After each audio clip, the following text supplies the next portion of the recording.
Hell, it's about time.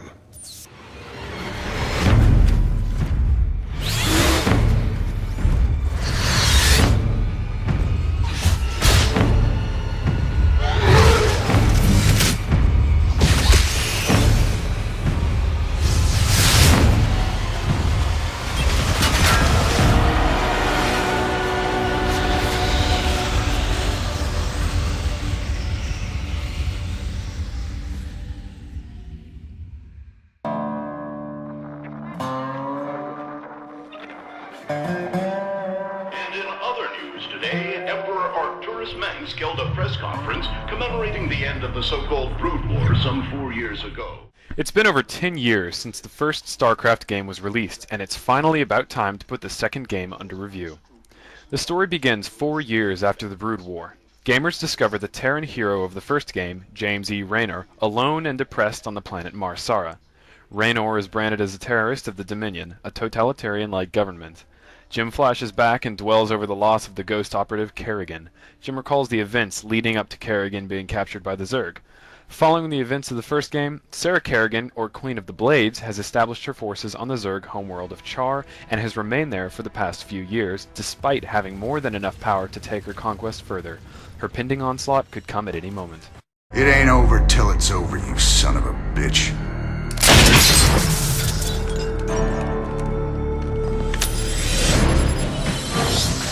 Adjutant, are my troops ready yet?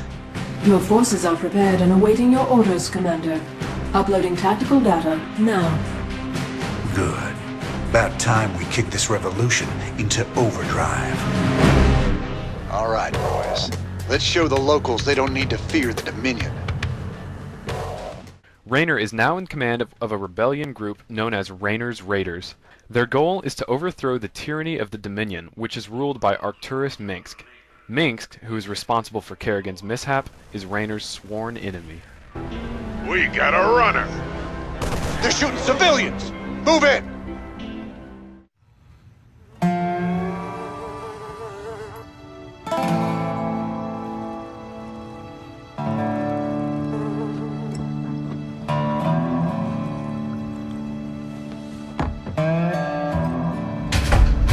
For the most wanted man in the sector, you ain't that hard to find.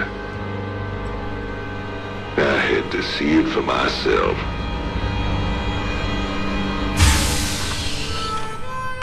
Little Jimmy Raynor, the people's hero.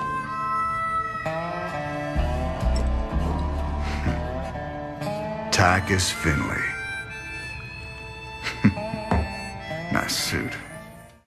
Raynor is also approached by an old friend, Tychus Finley, and the two become partners and attempt to overthrow the tyrannical Arcturus Minsk. It doesn't take long for the two to start an uprising, and they head out to Jim Raynor's battleship, the Hyperion. Got transport coming to pick us up. All we gotta do is sit tight. Don't sound too hard. Damn, Jimmy, you've been holding out on me. Cutting it pretty close there, Matt. Never left you hanging before, sir. Fair enough. Just get us the hell out of here.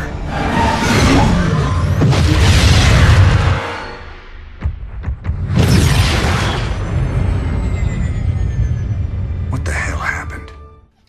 However, Jim also discovers that Tychus is imprisoned within his suit by the Mobius Foundation.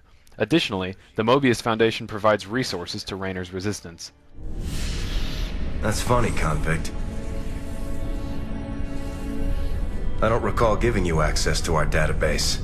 Just keeping up on current events, Captain. The story also covers the Xel'Naga, which is an ancient alien race that formed the Protoss and the Zerg.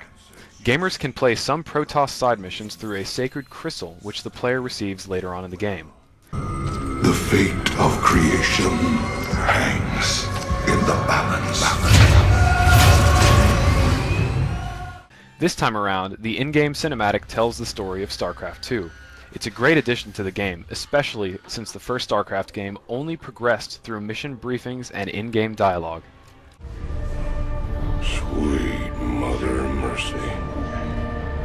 New exclusive video footage confirms the Queen of Blades is in fact leading the swarm.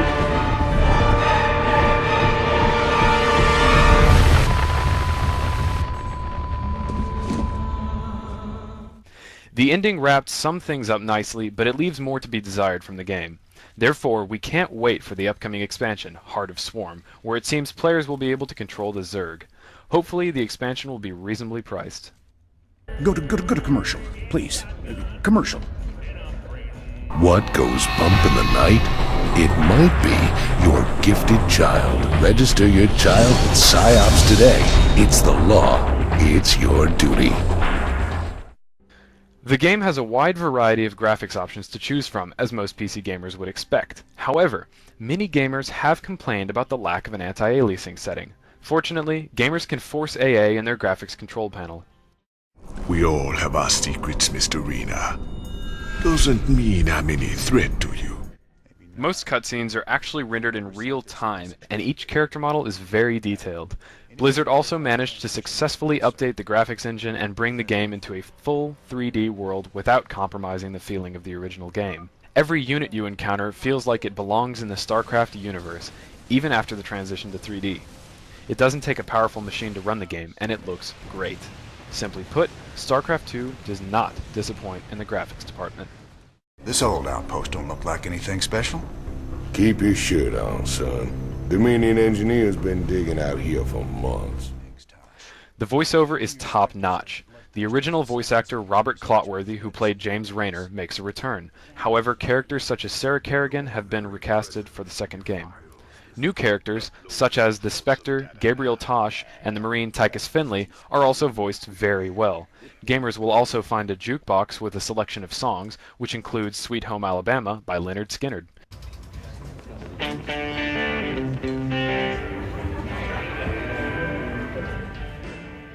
In addition, some of the game's sound effects have received an overhaul, which is an improvement over the first game.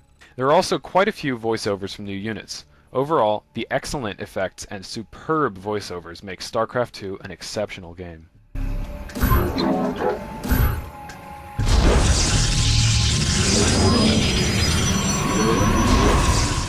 StarCraft 2 plays out similar to the first game with some new great additions. The player can now queue up commands by holding down the Shift key, which allows the player to micromanage units more easily than in the previous game. Another added useful mechanic is the ability to select more than 12 units. The selection cap is much higher than the previous game, and it makes selecting your units and sending them into battle much easier. The single-player portion has 26 missions, and it will keep the player busy for quite some time. Plus, there's a lot the player can do while he or she is on the Hyperion. Using in-game credits you earn by completing missions, players can purchase upgrades for specific units. Gamers can also hire some mercenaries in the cantina. Lots of folks ready to fight. For the right price. Additionally, players can research other abilities in the science lab using research points, which are also earned by collecting artifacts or completing various objectives in each mission. Yes. No. We need more samples. StarCraft 2 has a great deal of replayability. Gamers will find themselves faced with a few choices that will have an impact on the side characters and the missions that you'll play. Don't let him. I'll let it lie for now.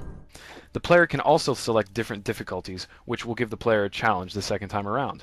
The gamer's avatar or user portrait unlocks based upon how many achievements the player manages to get. Again, this entices the player to revisit the single-player portion of the game over and over again. The multiplayer portion of StarCraft 2 uses Blizzard's new and improved Battle.net. This updated system allows for intuitive matchmaking, a friends list, and it tracks the player's achievements. If you participated in the StarCraft 2 beta, you'll notice that not much has changed in the multiplayer portion of the game. The single player offers all the old units, plus some pretty cool upgrades. However, the new units are meant to phase out the old ones in the multiplayer. For example, the Marauder replaces the Firebat, the Hellion replaces the Vulture, and the Medevac replaces the Medic. It would have been nice to see the older units in multiplayer for nostalgic purposes, but Blizzard must have decided to keep the game as balanced as possible. Furthermore, there's no land support for the multiplayer portion of the game. This isn't a big deal for everyone, but some individuals will be pretty upset over the fact that Blizzard decided not to include it. Finally, there's also a region lock in StarCraft 2 multiplayer. It's very strict. In fact, we tried to add a friend of ours from the site who lives in Germany to our friends list, and Battle.net would not let us. If you have friends from other countries that are not in your region, you may be frustrated in knowing that you can't play together or talk together on Battle.net because of this region restriction. Overall, the multiplayer is a lot of fun. There's a good sense of balance between each race, and there are already some custom game modes available to play, thanks in part to the map editor included in the game. If you can look past the region restrictions and lack of LAN support, then you'll have a great time on StarCraft 2's multiplayer. StarCraft 2 is definitely one of the best RTS games of the decade. The epic storyline combined with awesome gameplay really brings fans back to that classic StarCraft feeling when the first game launched. StarCraft 2 is a must-buy for RTS fans. For more reviews, subscribe and head on over to our website pixelsmashers.com.